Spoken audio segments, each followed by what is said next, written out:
dari 7 ayat. Memang ada salah satu segi yang perlu diperhatikan, ya, bahwa Quran itu termasuk mukjizat, artinya sesuatu yang istimewa, ya, yang membuat orang tidak mampu mengimbanginya. Quran itu disebut mukjizat. Mukjizat itu artinya mengalahkan, melemahkan pikiran, akal. Quran itu merupakan tantangan. Siapa yang tidak percaya bahwa Quran ini dari Tuhan, ayo coba bikinlah seperti Quran ini. Nah, ini segi mukjizatnya Quran itu ada 3. Satu dari segi bahasanya, ya, bahasanya. Ini kalau yang tidak ngerti bahasa Arab ya tidak ngerti. Dari segi bahasa, keindahan bahasanya. Kedua, caranya penyusunan redaksinya, ya, apa itu namanya, urutannya, ya, urutannya ayat demi ayat. Nomor 3, padatnya isi. Isinya begitu padat, hampir tidak ada sesuatu yang tidak dimuat di dalam Quran yang ada kepentingannya dengan manusia. Oleh karena itu Quran tidak pernah habis-habis digali orang. Ibarat sumber tidak pernah kering Quran. Mulai sejak zaman Nabi sampai sekarang tetap digali, diselidiki, dan tidak pernah kering. Nah, ini mukjizat. Ada lagi mukjizat, yaitu segi spiritualnya, segi kerohaniannya Quran. Dia mempunyai khasiat, punya pengaruh-pengaruh. Ya kalau cara Jawa itu punya khasiat lan malati. Malati apa malati? Pokoknya orang kalau menghina Quran, sekalipun dengan bentuk umpamanya Quran dilinggui, diuyui, dinyek, dino, wong ku kok nemu blai. Ya mbuh dheke, mbuh anake. Mbuh apa ini satu kepercayaan. Ya. Sebaliknya, kalau orang dengan baik membaca Quran, sekalipun tidak ngerti maknanya, dia baca, demi ini adalah firman Tuhanku. Katakanlah surat dari Tuhan. Saya ingin ikut membacanya. Atau dia apalagi mengerti itu, ya, tidak ngerti pun, itu dianggap ibadah. Segi-segi yang positif dari baca Quran itu ada. Ini di sini mukjizatnya. Kalau tidak, ya sama dengan yang lain, tidak ada apanya, tidak ada artinya apa-apa Quran itu. Kalau tidak ada segi-segi mukjizatnya. Ini pernah ditantang, ya, orang Arab yang sudah tinggi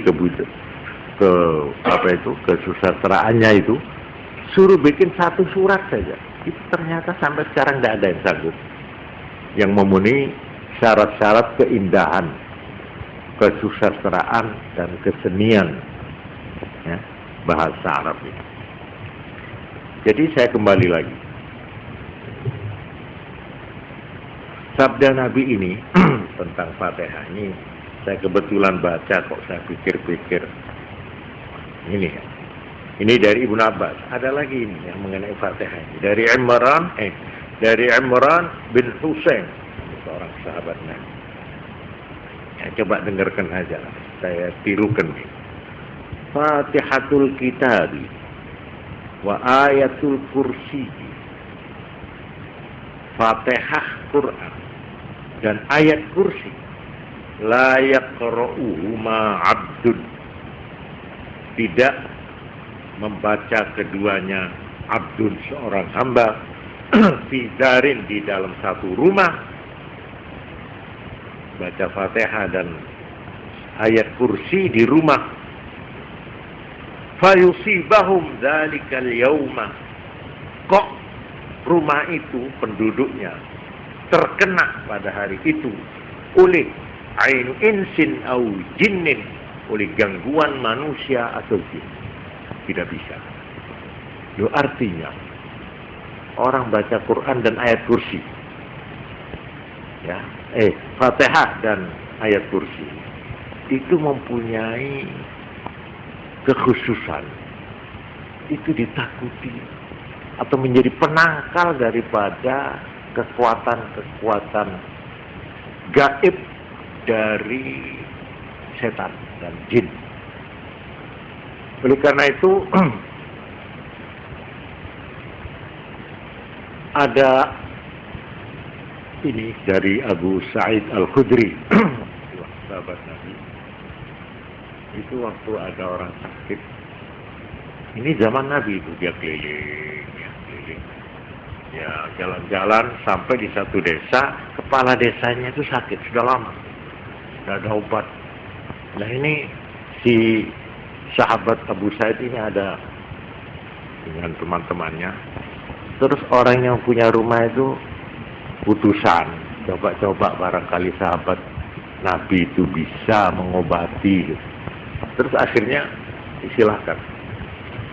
Lah ini tidak ngerti apa-apa, dungo orang iso, ini tidak iso, dan memang tidak pernah jadi apa itu, katakanlah dukun, itu tidak pernah. Tukang suwo yonda, cuma dia ingat pada waktu dia disuruh maju, ini sampean mau, sebab yang paling tua itu di antara rombongan itu. Akhirnya dia lalu ingat, iya, Nabi itu pernah satu kali bersabda, Al-Fatihatu lima quri'at. Lah, Fatihah itu tergantung niatnya untuk apa. Menurut saja li tak wacana Fatihah. Akhirnya dibacakan Fatihah 3 kali dengan menaruh percaya pada sabda Nabi bahwa Fatihah itu berguna untuk apa saja yang dibaca untuk itu. Akhirnya setelah dibaca 3 kali, orangnya itu kok sembuh. Nah ini dalam hadis yang saya baca ini. Jadi Fatihah itu sampai Kanjeng Nabi malah di sini saya menemukan di sini, yaitu dari sahabat Abu Sa'id Al-Khudri ceritanya ini. Fatihatul kitabi syifa'um minas summi. Fatihah Quran itu penyembuhan dari racun. Ini sabda. Ada lagi Fatihatul Kitabi Shifa'um min kulli da'. Fatihah Quran itu penyembuhan dari segala macam penyakit, baik penyakit hati, yaitu hati kaku, hati cenderung kejahatan dan sebagainya, maupun penyakit secara zahir. Hal-hal yang begini ini memang kadang-kadang sukar dicernakan oleh kita yang sudah berpikir secara ilmiah atau secara wissenschaftlich, secara ilmu pengetahuan. Tapi hadis semacam ini banyak. Seperti pernah Sayyidina Ali karramallahu wajhah pada waktu melakukan hijrah, itu jalan kaki dari Mekah ke Madinah. Setelah sampai di Madinah, kakinya itu bengkak dan pecah-pecah. Sehingga pada waktu salat jamaah di masjid, beliau tidak hadir. Ditanya oleh Nabi, mana Ali? Anu sakit, kakinya bengkak. Oh iya. Terus Kanjeng Nabi turun pergi. Setelah sampai dilihat, apa Ali? Ini kaki saya. Nabi habis jalan hadis itu disebutkan, terus dipegang kakinya itu. Nabi terus entah baca apa yang dibaca, terus disebul ke tangannya, terus jebres kakinya. Ini hadis yang semacam ini banyak, tunggal. Tapi ini bukan propaganda untuk menyaingi dokter, bukan. Tapi ada satu hal-hal yang petunjuk agama itu, apabila kita amalkan dengan penuh kepercayaan, itu memang kita kenyataannya itu memang terasa. Dan ini sudah berlaku lama ini. Apa ini disebut pengobatan tradisional apa bagaimana, tidak ngerti saya itu. Tapi ini sudah berlaku lama ini. Orang yang kejinen, coba serahkan dokter, barangkali dokter angkat bahu, angkat tangan. Tidak bisa kalau mau kejinen, kesurupan. Paling ini apa ini, urat syaraf, begitu nanti lain memang. Padahal ada itu penyakit yang ditimbulkan oleh gangguan-gangguan itu. Oh, ini dibuktikan dengan ilmiah suka, ya. Tapi kalau sampean lihat kejadian-kejadian di kampung-kampung, itu memang tidak bisa dibantah itu. Ada itu kenyataan orang yang kesurupan, yang diganggu, macam-macam bayangan dan sebagainya, mimpi-mimpi yang buruk dan sebagainya. Nah, saya kembali lagi kepada Fatihah yang mempunyai pahala demikian itu. Di sini ada lagi Fatihatul Kitabi tujzi ma la yujzi syai'un minal Qur'an. Fatihah Quran itu, pembukaan Quran, mencukupi apa yang tidak dicukupi oleh sedikit pun dari yang lain dari Quran. Oleh karena itu, menurut Imam Syafi'i, orang sembahyang itu kalau tidak baca Fatihah, ya, itu tidak sah, tidak mencukupi. Sekalipun dia menghabiskan Quran 30 juz, tapi Fatihahnya tidak dibaca, tidak cukup. Tapi sebaliknya, kalau orang itu sembahyang baca Fatihah, tidak usah baca Quran yang lain, cukup. Ini memang menurut Imam Syafi'i begitu, ya. Imam Syafi'i wajib. Memang ada yang mengatakan tidak wajib, yaitu Imam Maliki dan Imam Hambali. Baca Fatihah dalam sembahyang itu sunnah. Tapi Imam Syafi'i wajib, karena ada sabda Nabi yang menurut beliau hadis ini kuat sekali, yaitu apa itu? La salata liman lam yaqra'ul Fatihah, atau mana? Tidak ada salat bagi orang yang tidak membaca Fatihah, jadi wajib. Tapi katanya Imam Maliki, oh bukan begitu artinya itu. Bagaimana? Tidak sempurna salat seseorang kalau tidak baca. Jadi tidak sempurna aja. Jadi itu sunat. Ya itu soal penilaian atau penafsiran ahli-ahli hukum agama. Baiklah, jadi saya di sini saya bermaksud untuk menilai, ya, bagi kita yang tidak sempat baca Quran, tidak sempat melakukan ini ada itu banyak itu. Siapa yang mengerjakan begini itu sama dengan begini itu. Mamanya ini ya. Ada sabda, siapa yang sembahyang maghrib kemudian dia tidak omong dan tidak ngentut, nun sewu, tidak batal sampai sambung isya, itu pahalanya bukan main. Ibaratnya orang topo setahun masih tinggi itu nilainya. Itulah bertapa menurut Islam itu, yaitu topo. Itu tidak perlu ke gua-gua atau ke gunung, puncak gunung. Enggak. Satu, ini antara maghrib dan isya sambungin. Ojo diseling omong, ojo disela-selani omong sing liyo-liyo. Nah, kalau baca Quran boleh atau zikir boleh. Satu.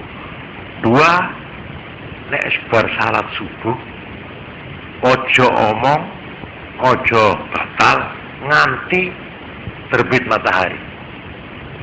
itu juga nilainya tinggi sekali.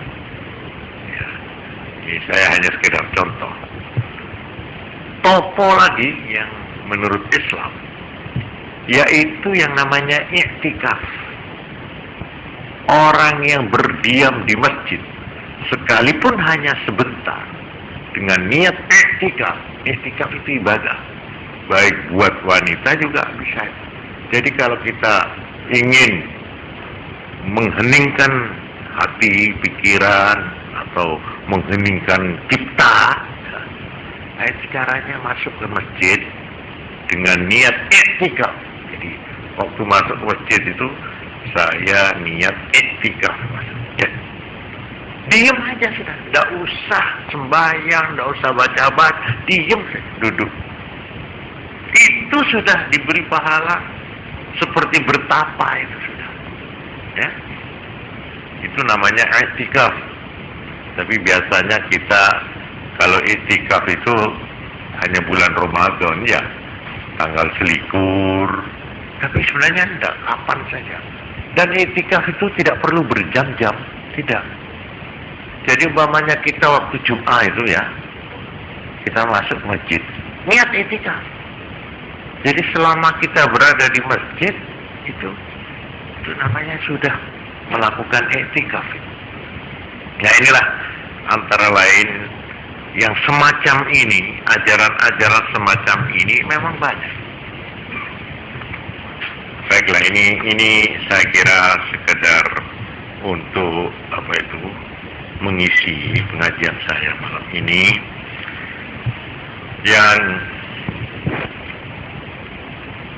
kita, ya menurut saya ini, agama Islam ini merupakan ibaratnya ibaratnya lapangan, ya, lapangan yang sangat luas sekali, alun-alun yang lebar sekali.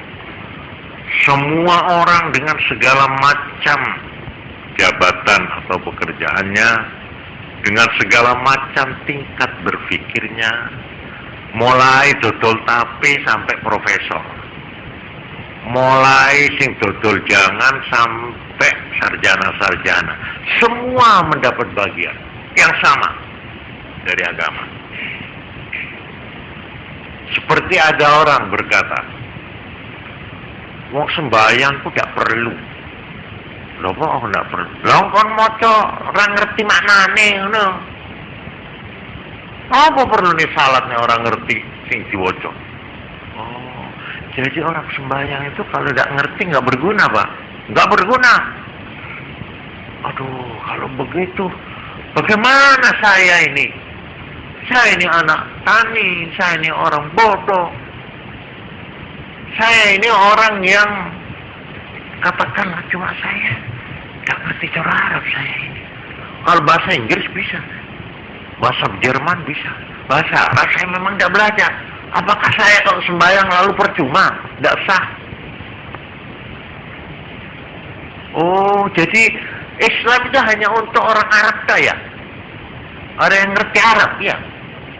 Kalau saya baca gak ngerti lalu dapat apa-apa. Loh, memang orang baca Quran itu apa gunanya kalau tidak ngerti?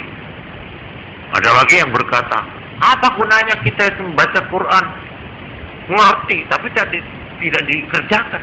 Percuma. Jadi lebih baik tidak usah apa-apa, tidak usah baca, ya tidak usah ngerti, ya tidak usah menjalankan. Lah apa? Ini main dua, coba ini bagaimana ini nalari ya apa? Cobalah saya minta tanya, seperti wong sing dodol dawet niku amrih oleh ganjaran, mendapat nilai, menjadi hamba yang disayang oleh Tuhan, itu caranya bagaimana? Apa harus belajar dulu dia 7 tahun supaya dia bisa menguasai bahasa Arab? Sudahlah, jangan tanya orang, diri kita sendiri ini aja lah. Nah, karena itu satu keadilan, satu rahmat Tuhan, bahwa semua manusia dari segala macam tingkatnya, mulai sejak abad 7, di mana belum mengenal kemajuan apa-apa waktu itu, belum ada sekolah, belum ada kemajuan teknik, belum ada di zaman Nabi itu, zaman onta. Itu Islam sudah diamalkan. Apakah nilai mereka yang mengamalkan di zaman Nabi dan nilai kita yang mengamalkan di abad 20 ini apa beda? Apa lebih bagus kita? Loh, kita ini kan sudah, agama ini adalah pedoman hidup untuk semua orang, mulai profesor sampai ke berjalan, orang yang paling pinter sampai orang buta huruf harus mendapat bimbingan dalam kehidupannya di bidangnya masing-masing. Nah, untuk konsumsi inilah maka ajaran Islam ini seperti gajah tadi. Ada yang seperti daun tapi telinganya itu seperti daun, iya tak?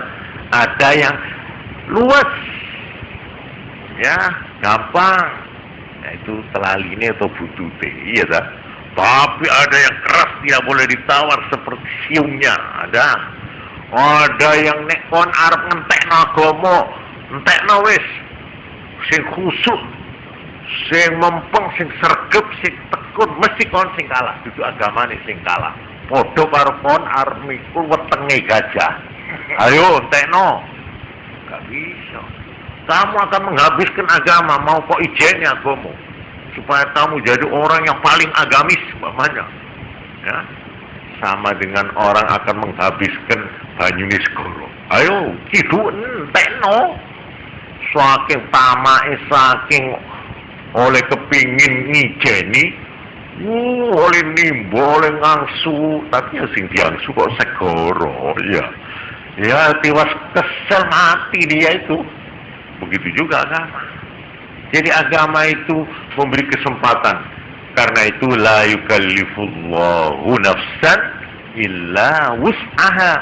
Tuhan tidak akan memberi tugas, memberi beban kecuali terhadap seseorang kecuali menurut